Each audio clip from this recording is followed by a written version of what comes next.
Welcome to the Worldshapers, conversations with authors about their latest books. I'm your host, Edward Willett, and this episode's guest, John Brady McDonald, talking about the new 20th anniversary edition of his debut poetry collection, The Glass Lodge.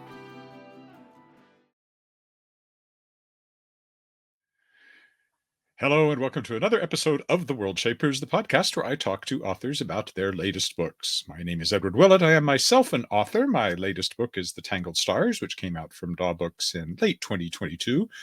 I've been too busy doing publishing stuff to have another one out in the immediate past. However, that one is available everywhere in ebook and audiobook. It's a far future outer space adventure featuring an AI-uplifted talking cat who becomes a starship captain. When I say I'm busy with publishing, that's because I am also the publisher of Shadowpaw Press. Shadowpaw Press is a very active little publishing house that consists of me and the cat, but we put out a lot of great books. And as it happens, this is the point where I often hold up some of those books. But because I was recently selling books at When Words Collide, the wonderful literary festival in Calgary, they're all in boxes somewhere where I can't get at them at the moment. So I won't hold up covers this time, but I will tell you that some of the latest books include Shapers of Worlds Volume 4, which is a collection of short fiction by authors who were guests of this podcast, science fiction and fantasy authors. There's also The Traitor's Son, which was the one of two posthumous novels by the late, great Dave Duncan that Shadowpaw Press has mentioned. We just launched the second one of those, Corridor to Nightmare, at When Words Collide. Traitor's Son is science fiction. Corridor to Nightmare is fantasy, and I highly recommend both of those. Other recent titles include The Good Soldier by Nêhiyawak-Métis, which is military science fiction satire. Think MASH in outer space or Catch-22 meets Starship Troopers, something like that. The Headmasters, which is a wonderful dystopian young adult novel by Mark Morton, who's an author in Ontario, set in Canada in the future. I recommend that one as well, obviously, because I published it. Also recently published the Canadian Chills books republished The Canadian Chills books by Arthur Slade. Arthur Slade is a Governor General's award-winning author, and the Canadian Chills books are three middle-grade books, two ghost stories and a science fiction story.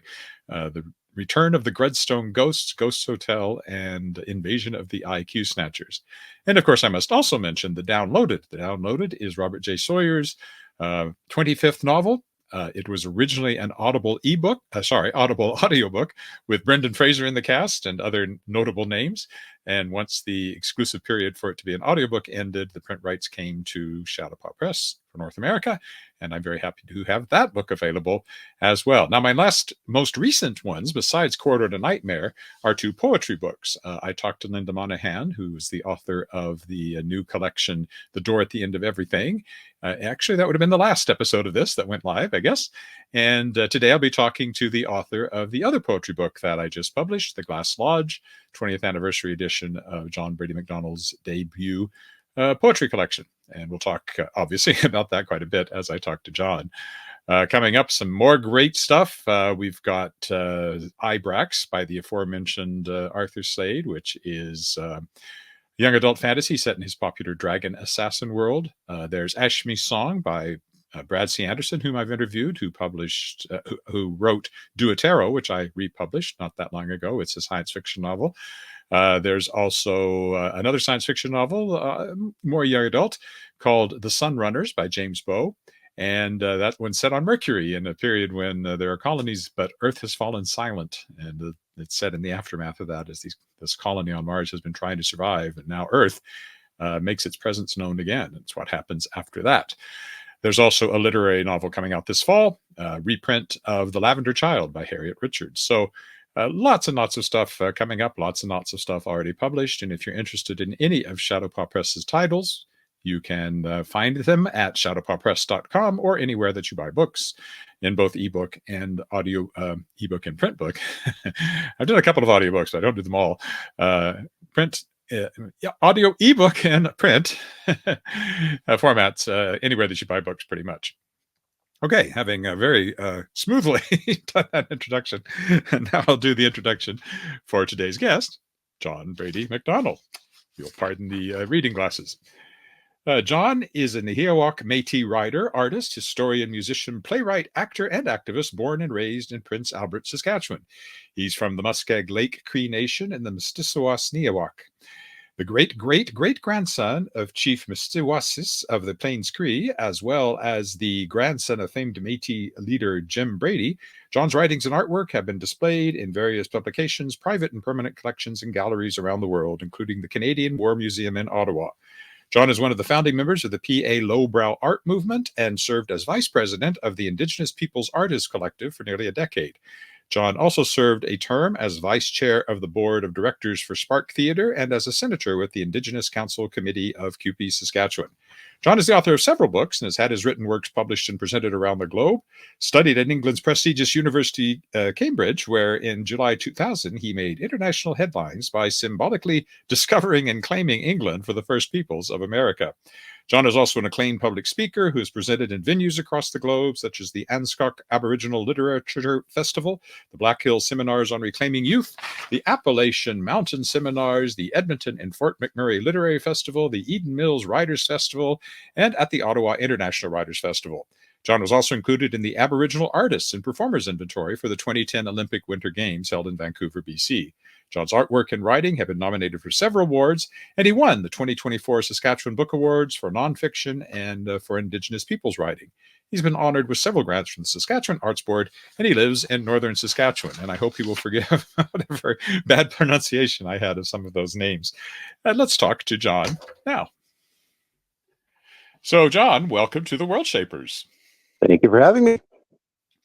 Now, you're my second poet in a row, which is kind of unusual because, of course, this podcast started out as only talking to science fiction and fantasy authors, but then I started this publishing company, and I decided I should interview the people that I'm publishing, and it happens that your book, The Glass Lodge, the 20th anniversary edition, came out just last week, I guess, and concurrently with another poetry book by Linda Monahan, The Door at the End of Everything, which also released on the same day. So, yeah, all of a sudden I'm in poetry mode here.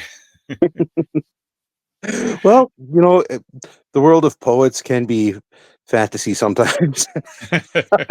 Well, I have committed one book of poetry, but I don't consider myself a poet, but it was all science fiction fantasy poetry because that's always where my head is. So, so we'll start with, I should also mention that you are actually on the editorial advisory board of Shadowpaw Press, and thank you for that. We haven't had a lot of poetry come in, but as it does, I'll be running that by you. So we'll see what happens in the future. Let's start, as I always start, at the very beginning. So in 5 minutes or so, tell me everything about yourself. Where you grew up, how you grew up, where you live now, all that kind of stuff, and how you got started writing, and specifically writing poetry. Well, I'm originally from Prince Albert, Saskatchewan. I was born in Prince Albert, Saskatchewan. I spent the majority of my life there. I'm Nêhiyawak-Métis. I'm from the Muskeg Cree Nation.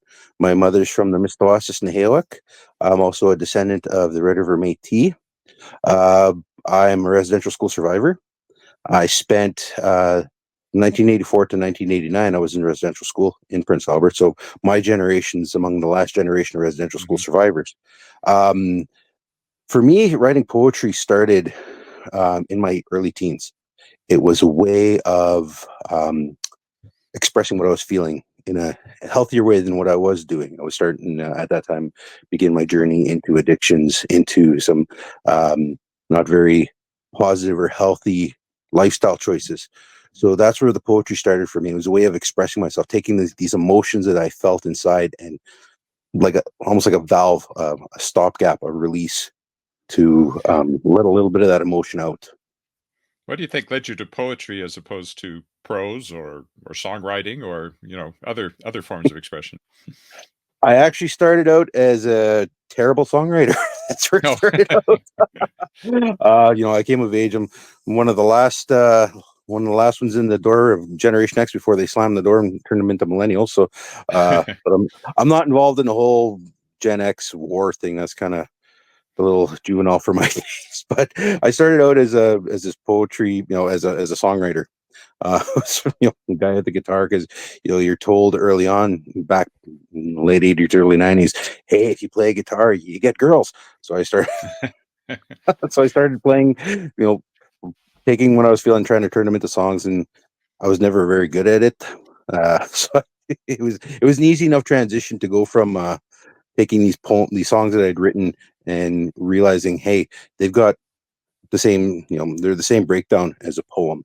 They're the same, they're the same cadence, the same timbre as a lot of poetry. And being a huge fan at the time of guys like Jim Morrison, of Kurt Cobain, of Leonard Cohen, these singers, these musicians that were poets at heart.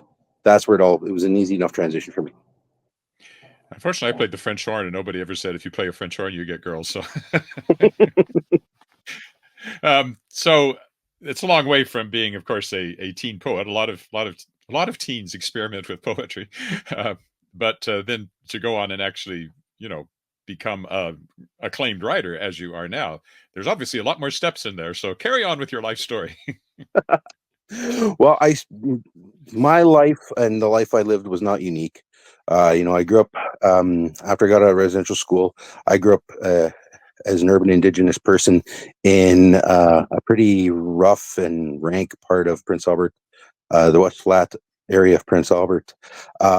Comparative, it'd be like North Central in Regina or Alphabet City in Saskatoon. So that a lower socioeconomic class is, to use a fancy term.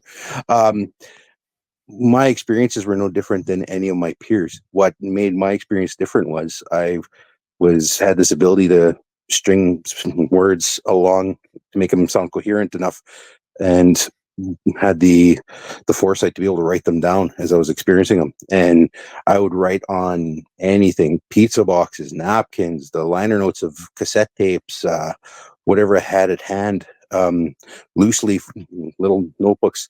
So I would chronicle everything I was going through. I would chronicle my experiences and would keep them. I would stockpile them. My pockets were stuffed with little notes with, I had these when Weyerhaeuser used to have do their paper division here. There was always Weyerhaeuser paper boxes everywhere. So I'd fill these Weyerhaeuser paper boxes full of scribbles and writings, and for years I was lugging these things around with my LPs. So it's like these big heavy boxes of stuff always carrying around. Finally, I want to say about 2001, 2002, I decided, well, maybe I should start, compiling these things and downsize them a bit. So I started. I'd never used a computer before. I had no experience with it, whatever. And it wasn't until I had met an elder who sat me down at a computer and opened up a Word document and said, "Write."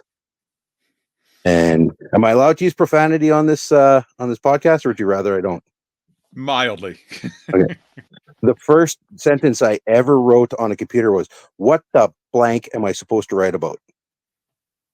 And that opened the floodgates, and that's where it started. So I, started 2-finger typing, and I still type like that. I admittedly still type like that.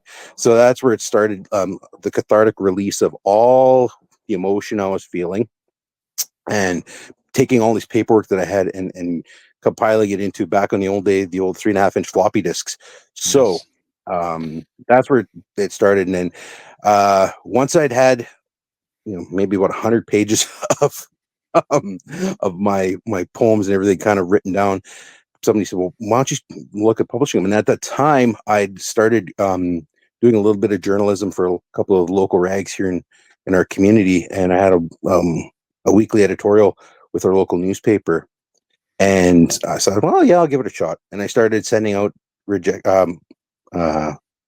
manuscripts to, back in the old days where you had to print them out and put them in the envelope and mail them out. And I got to about 83 rejections. And I was doing the whole beautiful, to whom it may concern, my name is this, and writing these beautifully long, eloquent, professional letters, and getting form letters back, "Dear blank," with my name written in pencil. Unfortunately, it doesn't fit with our publishing scheme at this time. Wish you best of luck. Blah blah blah. Been there, I'd done finally, that. yeah. So I'd given up. I'd said, "Okay, I'm done." And then I'd heard about Kegadon's Press in Ontario, and this was, I just managed to catch a glimpse of their website, and I finally took a chance. And all I did was write a cold email to the publisher. "This is who I am. These are my words. If you like them, cool. If not, whatever." And that's literally what the context of the because I was being a jaded teenager, and then being in my 20s and having that jaded mentality wasn't too far away. That was what the context of the letter was, and they got the email and they said, "Yeah, send it in," and so that's where it started. So when did the first edition of the book come out? It came out in 2004. And what was the reaction? I was surprised. It was an unbelievable whirlwind experience to have, for any author, that first time you're holding that book in your hands and you're looking at it and you're like, these are my words. This book, this tangible, physical collection of paper with these printed words on it. These are mine. That's my name on the spine. That's my picture on the back. Holy cow. I'm walking into bookstores and I'm seeing my book on the shelves, going into the library. I'm like, wow, it is an unbelievable experience that first time you see it. Turning them And out so the cover's facing front instead of just the spine. yeah. Well, I was very fortunate that, unfortunately, we no longer have a bookstore in our community. So, the bookstore that we did have, when they found out I was a local author, they had me kind of up at the front by the till, which is very, very cool. And, to have my words, being able to share my words across Canada, I was in my early 20s and all of a sudden I'm at the Ottawa International Writers Festival. I'm at Eden Mills and sharing the stage with Drew Hayden Taylor and Lee Miracle. And at the end, at the end of my performance, walking down the street in Guelph, Ontario, and having Margaret Atwood come up to me and say, "I loved your work." That was a trip. That was holy cow to have Margaret Atwood say, "Okay, here's one of the greatest writers in Canadian history saying she likes my work." That was an unbelievable experience. And you're 20-something. I'm 20-something. And unfortunately, it was actually a double-edged sword because I thought, well, this is going to last forever. This journey is going to last. I'm going to be doing this for forever, and it's just going to go up from here. And after about a year, 2 years, the literary festival started stopping.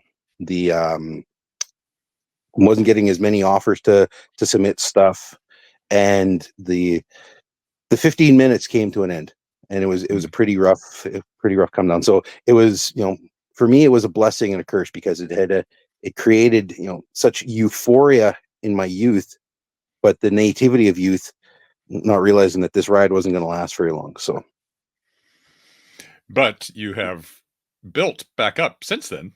Yes, I have, and it happened during the pandemic of all things.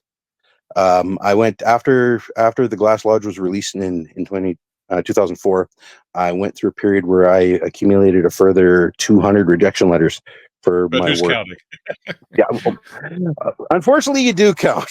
Yes, you do.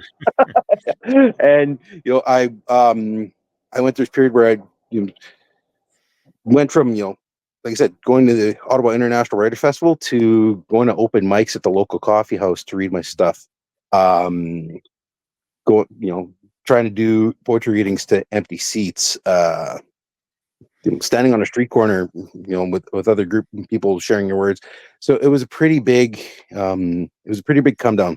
And then the rise of social media and being able to create posts, what was actually it was in itself. I know social media is not the most healthiest thing in the world, but as a writer who is struggling, that ability to put something on Facebook, on social media, and get that instant reaction to your words again, it kind of helped build that, and it got my name out there, and it got my words out there again, and being able to share those struggles, being able to share with other writers, what I was going through, the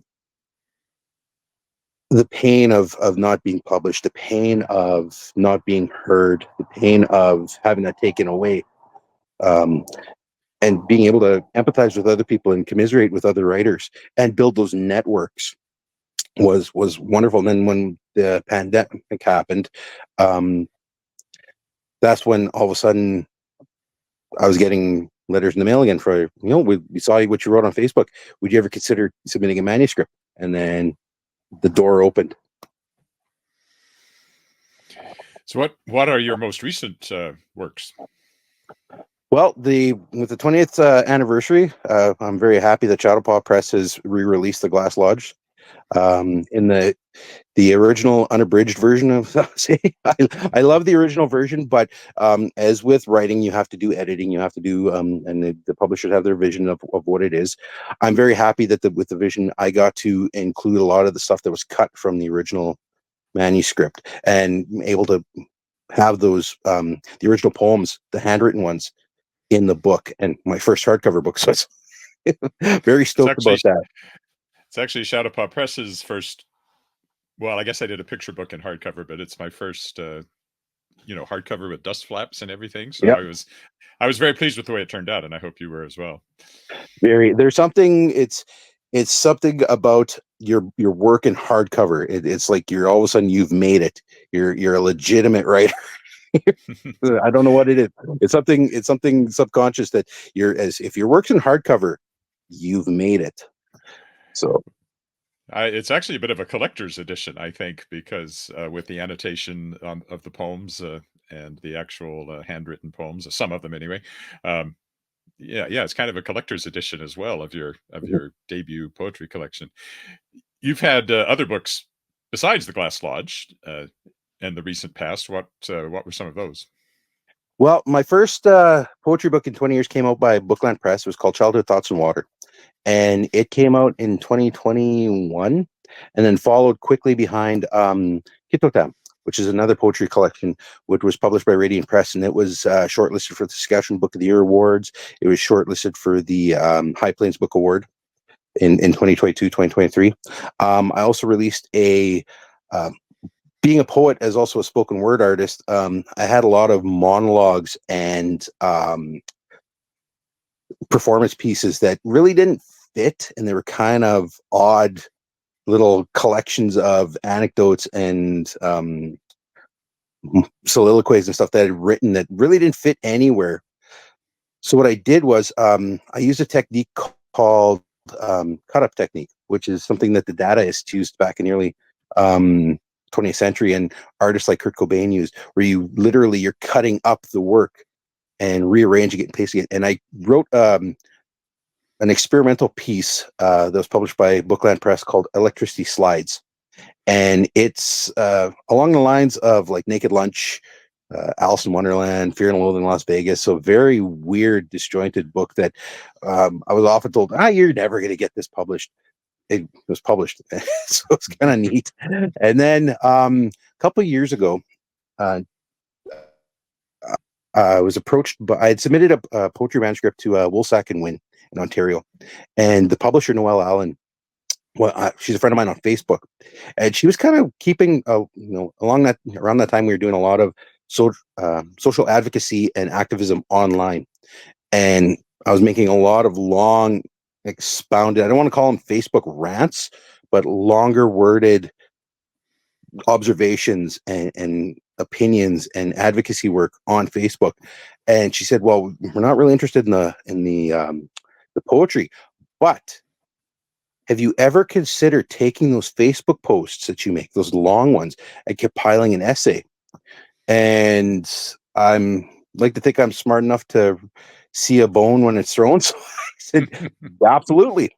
And so I took them, and I took all those Facebook posts that I was sharing for years and years and years, and put a little bit more meat on the bone, expand them a little bit, and I released my first nonfiction book in 2022, entitled "Carrying It Forward," and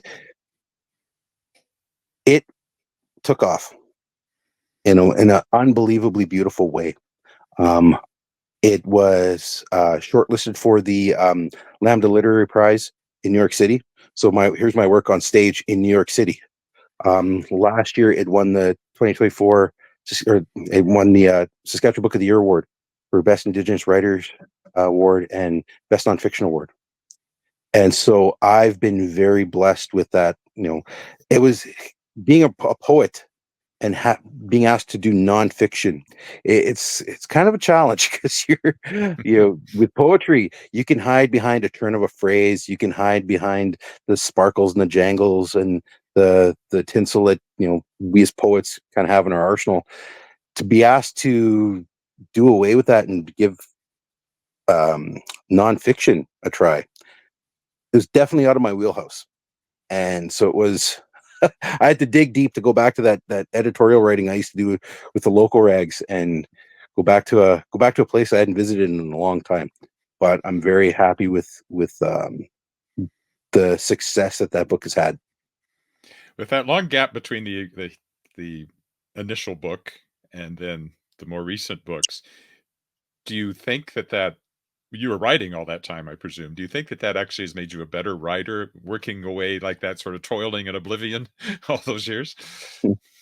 It has. If you look at the works in the Glass Lodge, you see a young man who's just learning his craft, who's learn using Shakespearean words often. That kind of, because my writing experience is basically what I got taught in English in high school. So that was my that was my go-to. Okay, well, if they're teaching Shakespeare, I might, maybe if I write like Shakespeare. And it was the time between the books allowed me to grow as a writer, allowed me to learn a little bit more about my craft in a way that I was more honest with myself. And because I found what I was doing was, I would take my poetry manuscripts when I'd submit them, I'd get the feedback, and then I would start butchering my work to try fit into the square holes that the publishers were demanding, and trying to make my work palatable for someone else, and trying to make my work commercial for someone else, because ultimately the publishing world is a business world, and their bottom line is being able to sell a product, and that it's the reality of it. And as an artist, you want to be as altruistic, and I don't want to do that. I'll die, defend my art to the death, and yada yada. So what I found myself doing was changing who I was as a writer, and not always for the best. And I was sacrificing my creative vision in order to please someone else, completely getting away from the reason I started writing in the first place. And the writing was medicine for me. The writing was healing for me. And what I was doing was I was denying myself that medicine by butchering my work. And so that gap between allowed me to go through that emotion of, well, why don't they like my work? Why aren't they reading my stuff? Why is it not going anywhere? Do I do this? Do I do this? Should I change this? And then coming through it, and well, it doesn't matter. They're not publishing it anyways. Why don't I just go back to what I was doing? So it allowed me to go on that journey of rediscovering who I was as a writer, and more importantly, why I started writing in the first place. Did you take any formal workshops or training or anything during that time? Work with anybody else? Not in a literary sense, no. I'm also a visual artist, so I did do some. That, yeah. So I did some work through Carfac. So I did take a mentee position with Carfac, and with the Saskatchewan Arts Board, and did some work with some local artists on the visual aspect. But in terms of literary stuff, no, I never went to do any workshops or anything with anybody. Where did the art side come along for you? Illegally. I can say that because it's, statute of limitations is passed on graffiti. When I was a young man, it started being a graffiti artist when I was a younger person. I attended a school in Prince Albert. I dropped out of high school and kicked out at the same time. So it was kind of like, you can't fire me, I quit. So I attended a cultural school in Prince Albert to regain who I was as an Indigenous person. And one of the aspects, one of the opportunities there was the ability to do visual art. And so I was afforded the opportunity to paint, to create. and found I had a little knack for being able to take blobs of paint and smear them across a canvas and make it look like something. So that's where it started for me, and that is another career that has taken off unbelievably in the past couple of years, and had an opportunity. I've been very fortunate enough to have my work showcased across the country. I have got pieces in galleries in Europe, in the States, in private collections. I have a piece that is currently part of the collection of the Canadian War Museum in Gatineau. I was part of the what they call the Aboriginal Artist Inventory for the 2010 Winter Olympics in Vancouver. So my work was part of, when they had artwork that was hanging in athletes' villages and stuff. So my work was part of that. So it was an opportunity, a wonderful opportunity to be able to express myself in that way, in a visual sense as opposed to a literary sense. And we should mention, although we had a bit of a back and forth on the cover, I ended up using your cover, and I wanted to mention to you that I was just at Windward's Collide in Calgary, which is this big literary festival I go to every year, and I was selling Shadowpaw Press books, which means your books were on the table. I sold, I don't remember how many, 2 or 3 of them, but I also had other people who didn't buy it, but they did comment on the cover, and they thought it was a neat cover. So I think it worked out very well, and it is cool actually to have cover art by the author. It doesn't happen very often. I think I have another piece like that, but yeah, it is cool, and it's a cool piece. Can you tell me about the cover? It's actually, I've been very fortunate that the majority of my work is my cover. I've done the cover art for the majority of my writings, which it is an odd thing to have as an artist, to have your work kind of be the cover art. That particular piece started out as I structure my creative time. I write all summer, I paint all winter. I use that opportunity in the summertime because, living in Saskatchewan where it's winter for 6 months and you're looking at dead trees and plains of abysmal white nothingness forever for months on end. I use that time to, what's that? So, but we call it home. So I use the summer to kind of recharge my batteries for the visual art. And that particular piece started out as I had a little bit of canvas left. I'd stretched it, framed this canvas, and I wanted to go back and do a little bit more graffiti art. And so I did a little bit of graffiti on the side, and then I was looking at this blank space in the corner, and I thought, I want to make this running medicine wheel. And so what I did was I watered down my paint as much as I could, and to give that impression of graffiti art, what it'd be like, as in, remembering what it was to be a young man with this rattle can in my hand, looking over my shoulder for the cops, putting those, throwing those down, and not being, not being neat, not trying to be, the Banksy out there, but just, making my mark and watching that run. And the symbolism of that is that running paint, what those colors mean to run. Do they represent tears? Do they represent blood? Do they represent sweat? Do they represent the rain washing away the trauma? What is it? It's open to interpretation, but for me, it was wanting to recapture as, that who I was as that young artist back then. Just again, learning my craft, learning how to manipulate paint, learning how to engage as an artist, but also as an Indigenous person, reconnecting with that culture. And then, as you pointed out to me in a photo you sent to me, it happens to match up with the colors of the notebooks that you that you write in. Yes, I've one of the things I started about maybe 15, 16 years ago was these hardcover notebooks that they used to sell at Staples. Unfortunately, they don't sell them anymore. I'm kind of hoping to bring them back one day. So luckily, I bought dozens of them, so I've got a supply to last me. But what I've started to do is when I will compile, when I'm scribbling or anything, I'll sit down one day and I'll write those all out into these hardcover black notebooks. And I've written about it in the past. There's a magic or a medicine in a hardcover notebook with empty pages. And it's kind of, as an artist, it's almost like a white elephant because people give them to you. People give you these hardcover sketchbooks with blank pages, And they're like, here, do something good. And you're holding it and you don't want to wreck it. You don't put anything in them because you don't want to spoil this thing. You don't want to destroy it. It's, there's something in it that makes you not want to write on them, not want to scribble on them, not want to mess them up. So they sit stacked. And the same thing goes with these hardcover notebooks that we used to get.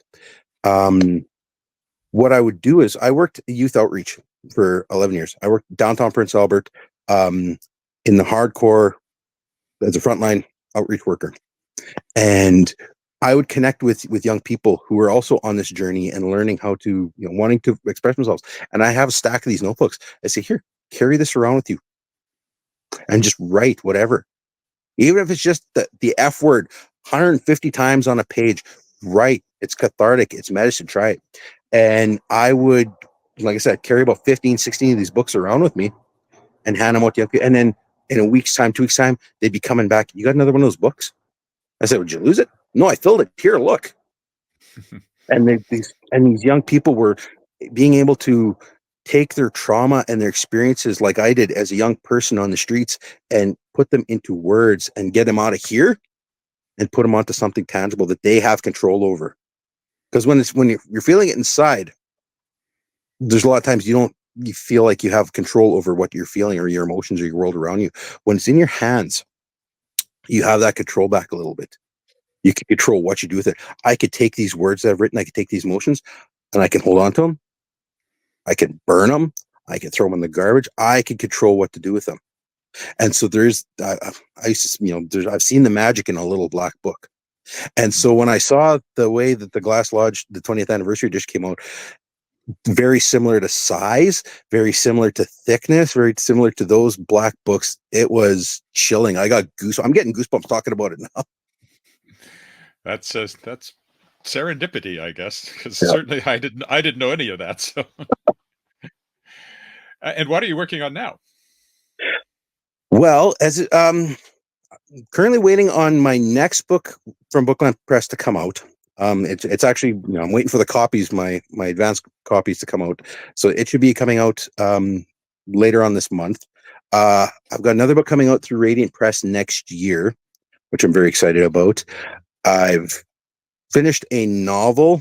Actually, I started writing a novel in about 2001, and I've often heard artists or writers talk about what they call a trunk novel, a book that they write and then they put in a trunk somewhere and forget about. So this was my trunk novel that I'd written about and put away. And I pulled it out recently and went through it again and took out a lot of data references because a lot of the characters were still using fax machines and payphones. So I've updated and I've submitted that. So I'm waiting to hear back on that one. And I've currently got an art exhibition that's on tour right now through OSAC. It was touring Saskatchewan for the next couple of years. And doing a lot of, as the summer winds down, the writing starts winding down. And then as soon as the snow flies, I put the pens away and pick up the paintbrush. So. And where can people keep up with you online? They can visit my website, artbyjohnmcdonald.weebly.com. And follow me on Facebook. I'm usually on there kicking a hornet's nest or stirring up trouble or being a fecal matter distribution artist. Well, thanks so much for being on, John, and talking about the book. I was excited to see it come out, and as I said, sold a few copies at Windwards Collide, and of course, it's now out in bookstores, and there is an ebook version as well. That's always interesting with poetry. I had to normally with novels, I can just do the ebook conversion very easily myself. With poetry, that's all those silly line breaks and indents and stuff that you have to worry about. And then, of course, we had the images of the poems as well to work in. So I did get it converted into an ebook, so it's available in that form as well. But I highly recommend the hardcover if it's a much better experience reading that, I think, than reading the ebook. But nevertheless, the ebook is out there as well. So, and I hope that it finds a whole new generation of readers of that work. And also, I think for writers and poets, your annotations of where the poems came from will be very interesting to them as well. I hope so too. And it gives the opportunity to show, like I said, a writer just beginning his career, and being this altruistic teenager who was dealing with a lot on his plate and hoping that these words would take him somewhere and hoping that these words would heal. And, the fact that here we are 20 years later and a lot of those poems still hold up. The majority of them still hold up. And there are times where if I'm on stage, I'll whip one or two of them out and perform it because they still, what was true in the 90s when you're a young person and, dealing with addiction is the same when you're in your 40 or 20 years later, dealing with a lot of the same emotions and that intergenerational trauma. So I'm very happy that it's still relevant, and I'm very, very happy that Shadowpaw Press was able to bring, after 20 years, bring these words back. Well, and I was very happy to be able to do so. So thanks so much for being on, and best of luck as you move into artist mode now as the snow flies in another 6 weeks or whenever it arrives. So. Hopefully a little longer than 6 weeks. We'll see. Hopefully. Yeah. Okay. Bye for now. All right. Take care. And thanks again to John for that great conversation. I hope you enjoyed it. I certainly did. That brings us to the end of this episode of the Worldshapers. There's going to be a hiatus after this episode for a while because I'm simply not going to be around for a bit due to other things I have to do. And after that, I will see. I do plan to interview my remaining Shadowpaw Press authors for this fall. And then I'm just not sure what's going to happen after that. But there will be a few more episodes at least, just not for a while. So you can always, of course, go back and look at all of the past episodes or listen to them, those that are audio only, at the website, theworldshapers.com. You can also find the Worldshapers on X/Twitter at the Worldshapers. And you can find me at edwardwillett.com, 2 T's on Willett. You can find me on Twitter at ewillett. You can find me on Instagram at edwardwillettauthor. You can find me on Facebook at edward.willett. And of course, you can find me on YouTube, which may very well be where you are watching this, at Edward Willett, youtube.com/Edward Willett. And among other things, you can walk with me around Regina and sometimes other places as I live stream walks quite frequently on my channel. You can find Shadowpaw Press, which I talked about quite a bit off the top, at shadowpawpress.com. You can find it on X, at Shadowpaw Press. You can find it on Instagram at Shadowpaw Press and on Facebook at Shadowpaw Press. That's it for this episode of The Worldshapers. I hope you enjoyed it. I hope you will continue to check back. As I said, it'll be a little while before there's anything new, but there'll be something new in some format going forward, just not for a little while now. So thank you for watching, and bye for now.